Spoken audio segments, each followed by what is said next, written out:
사랑하는 성도 여러분, 그리고 진리의 말씀을 사모하여 이 자리에 함께하신 모든 분들께 주님의 이름으로 평안을 전합니다.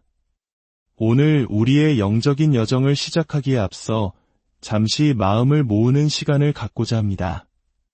만약 이 이야기가 여러분의 마음에 울림을 준다면 좋아요와 구독을 통해 이 은혜의 여정에 동참해 주십시오. 여러분의 작은 참여는 이 귀한 말씀이 더 많은 영혼에게 닿게 하는 통로가 될 것입니다. 이 말씀을 나누고 전하는 모든 손길 위에 하나님의 크신 축복이 함께하기를 기도합니다. 누군가 말했습니다. 저 사람의 영혼에는 불이 붙어서 도저히 가만히 서 있을 수가 없구나. 저 역시 제 뼈 속에서부터 타오르는 거룩한 불길을 느낍니다. 이전에는 결코 경험하지 못했던 성령의 기름 부으심이 제 안에 가득합니다. 지금 이 땅에서 일어나고 있는 일들은 세상이 이제껏 한 번도 보지 못했던 위대한 성령의 부어주심을 알리는 전조와도 같습니다. 처음에는 졸졸 흐르는 시냇물 같았지만 곧 강물이 되었고 이제 우리는 거대한 홍수와 같은 성령의 임재를 마주하고 있습니다. 오늘 저는 여러분과 함께 사도행전 5장의 말씀을 나누려 합니다. 성경은 이렇게 기록합니다. 사도들의 손을 통하여 민간의 표적과 기사가 많이 일어나매 여러분, 이 구절에 귀를 기울여 보십시오. 바로 사도들의 손을 통해 수많은 기적과 놀라운 일들이 일어났다고 성경은 증언합니다. 그 기적의 규모가 어찌나 놀라웠던지 사람들은 병든 사람을 메고 거리로 나아가 침대와 요위에 누이고 혹 베드로가 지나갈 때에 그의 그림자라도 누구에게 덮일까 바랐습니다. 한 사람의 그림자. 여러분, 한번 상상해 보십시오. 오늘날 만약 어떤 사람의 그림자가 병든 자에게 드리워지는 것만으로도 그가 벌떡 일어나는 기적이 일어난다면 우리는 얼마나 큰 충격에 휩싸이겠습니까? 성경은 계속해서 이야기합니다. 예루살렘 주위의 수많은 도시에서 사람들이 모여들었습니다. 병든 사람과 더러운 귀신에게 고통받는 사람들을 데리고 와서 모두가 깨끗하게 치유받았습니다. 사랑하는 형제자매 여러분, 우리는 예수 그리스도의 교회가 기적적인 부흥 속에서 태어났다는 사실을 분명히 깨달아야 합니다. 교회의 역사는 오순절 날 성령이 강림하시고 제자들이 방언으로 말하기 시작하면서 본격적으로 시작되었습니다. 우리는 성령 세례를 두려워해서는 안 됩니다. 우리의 속사람을 강건하게 세워주는 방언 기도를 주저해서는 안 됩니다. 성경은 알 수 없는 방언으로 말하는 자는 자기의 덕을 세운다고 말씀하셨습니다. 그리스도인을 영적으로 유익하게 하는 이 거룩한 현상을 왜 두려워해야 합니까? 모든 것은 성령으로 세례를 받고 새 방언을 말하며 위대한 능력과 담대함을 얻은 그리스도인들로부터 시작되었습니다. 그들은 우리 주님의 부활을 너무나도 강력하게 증언했기에 아무도 그들의 말을 대적할 수 없었습니다. 그들은 감옥에 갇혔다가 풀려나기를 반복했습니다. 만약 오늘날 우리 중 누군가가 복음을 전하다가 감옥에 갇히고 다음날 풀려났다가 그 다음 주에 다시 수감되는 일을 겪는다면 어떻게 될까요? 신문 사회면이 연일 우리의 이야기로 가득 찬다면 어떤 일이 벌어질까요? 우리는 머지않아 이러한 경험들을 마주하게 될지도 모릅니다. 만일 우리가 주저하는 태도를 버리고 영적으로 무장하여 담대하게 나아간다면 우리 역시 예수님을 증언한 대가로 감옥에 가는 특권을 누리게 될지도 모릅니다. 성경은 성령의 9가지 은사에 대해 말합니다.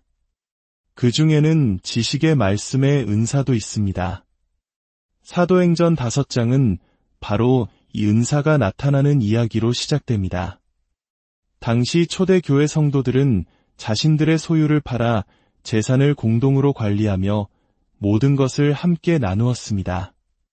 그러나 아나니아와 삽비라라는 부부는 소유를 판 값의 일부를 몰래 감추고는 전부를 바친 것처럼 거짓말을 했습니다. 성령으로 충만했던 베드로 앞에 그들이 섰을 때 지식의 말씀의 은사가 베드로에게 임했습니다. 그는 즉시 그들의 마음속 깊은 곳을 꿰뚫어 보았고 그들이 행한 일을 단번에 알아차렸습니다. 베드로가 성령을 속인 그들의 죄를 꾸짖자 아나니아와 삽비라는 그 자리에서 쓰러져 죽고 말았습니다. 이 일을 본 모든 사람들에게 큰 두려움이 임했습니다. 다시 한번 묻습니다. 만약 오늘날 우리 가운데서 이런 일이 일어난다면 이 사회는 어떻게 반응할까요? 이 사건 이후 성경은 사도들의 손을 통해 더욱 위대하고 특별한 기적들이 일어났다고 기록합니다. 그래서 병든 자들을 거리로 데리고 나오는 일들이 계속되었습니다. 저는 눈을 감으면 그 모습이 그려집니다. 예루살렘으로 사방에서부터 밀려드는 수만 명의 사람들, 병든 자, 귀신 들린 자를 데리고 와서 침상과 자리에 이어 길거리를 가득 메운 모습. 그들은 베드로가 꼭 나타나리라는 보장도 없이 그저 그가 지나가며 만들어내는 그림자라도 사랑하는 이들에게 닿기를 간절히 바랐습니다. 그 그림자가 그들에게 치유받을 수 있다는 믿음을 주었고 마침내 그들은 모두 고침을 받았습니다. 이러한 기적들로 인해 사도들은 또다시 감옥에 갇혔습니다. 그러나 그날 밤 천사가 옥문을 열고 그들을 이끌어냈습니다. 다음 날 아침 대제사장들은 사도들이 또다시 백성들에게 말씀을 전하고 있는 것을 발견했습니다. 분노에 찬 그들은 사도들을 붙잡아 다시는 예수의 이름으로 가르치지 말라고 명령했습니다. 그때 베드로가 이렇게 선포합니다. 사람보다 하나님께 순종하는 것이 마땅하니라. 여러분, 이 고백이 가진 무게와 힘을 느낄 수 있으십니까? 사람이 아닌 하나님께 순종하는 것이 마땅하다. 이 선포 후에 그들은 사도들을 끌고 가 채찍질하며 다시는 예수의 이름으로 말하지 말라고 위협했습니다. 그리고 성경은 참으로 놀라운 한 문장을 기록합니다.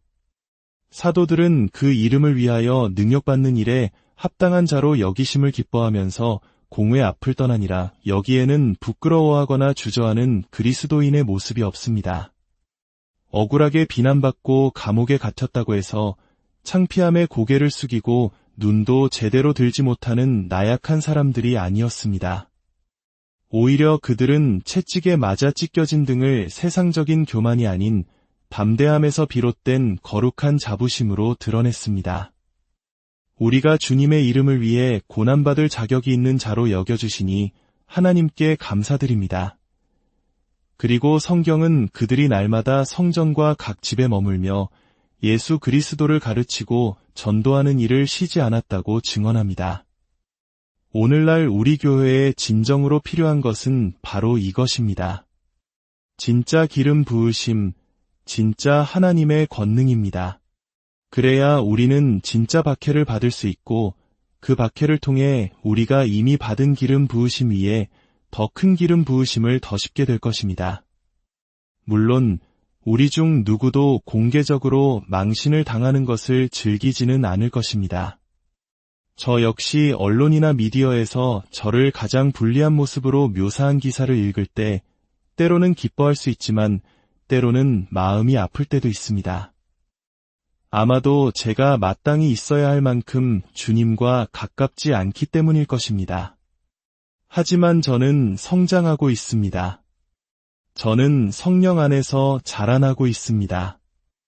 이전보다 더 위대하게 부어주시는 하나님의 영을 보고 있기에 저는 계속해서 성장하고 있습니다. 오늘 저는 모든 그리스도인이 성령으로 세례를 받아야 한다는 확실한 증언을 위해 이 자리에 섰습니다.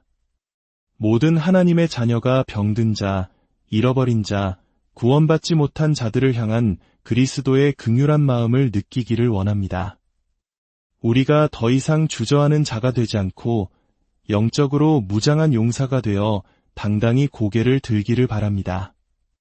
왜냐하면 주님께서 우리를 성령으로 세례 주시기에 합당한 자로 여기셨기 때문이며 그분의 이름을 위해 기꺼이 고난받을 자격이 있는 자로 우리를 인정해 주셨기 때문입니다. 성령으로 충만해지는 것은 얼마나 위대한 일입니까? 우리 모두 하나님을 간절히 찾읍시다. 사랑하는 성도 여러분, 오늘 이 말씀을 통해 여러분의 심령에 꺼지지 않는 불이 다시 타오르기를 소망합니다. 세상의 위협과 조롱 앞에 주저하는 믿음이 아니라 사람보다 하나님께 순종하는 것, 이 마땅하다는 사도들의 담대한 고백이 바로 우리의 고백이 되기를 바랍니다. 주 예수 그리스도의 이름으로 여러분의 삶과 가정 위에 넘치는 은혜와 평강이 함께하기를